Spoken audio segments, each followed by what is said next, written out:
I'm going to ask you a question. I want you to think for a moment and tell me, how long would you estimate the typical college freshman can read material in their book or in their notes and effectively be learning what they're reading? Okay? Okay? 5 minutes, says Chris. 25 minutes? Hour? Now let me ask, anybody think more than an hour? How long?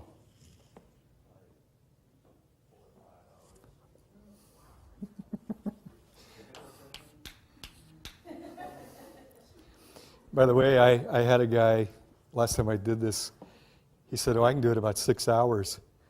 And well, then I found out he is a medical resident, just finished medical school. His wife was in my class. And indeed, my daughter is fourth year med. Oh yeah, 4 or 5 hours, but that's not typical, I can tell you, okay? Anybody less than 5 minutes? Okay. So we get 5 to maybe 4 or 5 hours. A study was done, I believe the University of Michigan. They asked students to do the following thing. When you're ready to study, you've got all your materials, you're back in your little dorm room or your place you live, check your watch, start working. The moment you feel that sense of, I've read it, but it's not coming through, and it's like, I'm wasting my time, and we all get that feeling, note what time it is. Record that, bring it back. And they had many, many hundreds of freshmen and sophomores do this, and then somebody took the time to compile it. And typically, right about 25 to 30 minutes. By the way, it's also true of lectures. And you've all proved it to yourself. You come into a lecture, you're really alert, check the clock at about 25 after, it's like, yeah, and I see it in every class I teach, but how long do we teach? 50 minutes. And yet, probably most of the learning, if it's going to happen, is in the first 25 to 30. Okay. I'm going to talk about a person, because I also like to teach by anecdote. A woman named Jeanette. I was a junior at Western, she was a freshman. Because I was a junior, I could live off campus. Those days, colleges were your parents in absentia. She had to live in a dorm because she didn't have a relative in town. We were dating. She got her first quarter at Western a D average, 1.0, 15 credits of D. She decided she really needed to buckle down, plus the school said, if you don't make it up, you're going to be kicked out. So the second quarter of her freshman year, she set the following goal: to study for 6 hours a night, nonstop, 6 to midnight, Sunday night through Thursday night. Friday, Saturday, she could party. The rest of the week, she was going to study. Now, one would assume, my gosh, going from little studying to 6 hours a night, 5 nights of the week, she should have aced everything. You want to guess her grade point, second quarter? 0.0. She failed every class.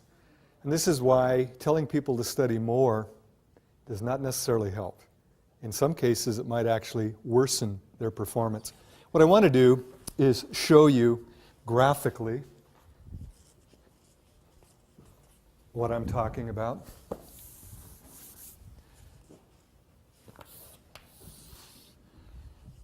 Let's say this is efficient studying, and I know there are no numbers there, but higher means more efficient, lower means low or no efficiency.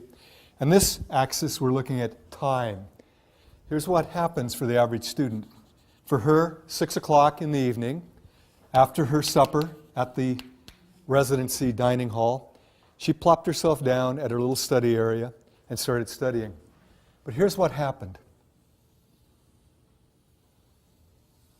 By about 6:30, she was in a major slump. But what was her goal? To study 6 hours.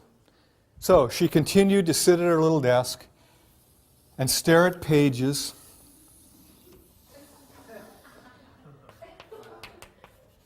until midnight. She was at her desk 6 hours. How long did she actually study? About 20, 30 minutes. Now, there's a simple concept in psychology that all of you are aware of. Things that are reinforced, we tend to do more of. Things that are punished or ignored, we tend to do less of. We operate by those principles to a large degree. If you're sitting there for 6 hours, are you feeling good? No.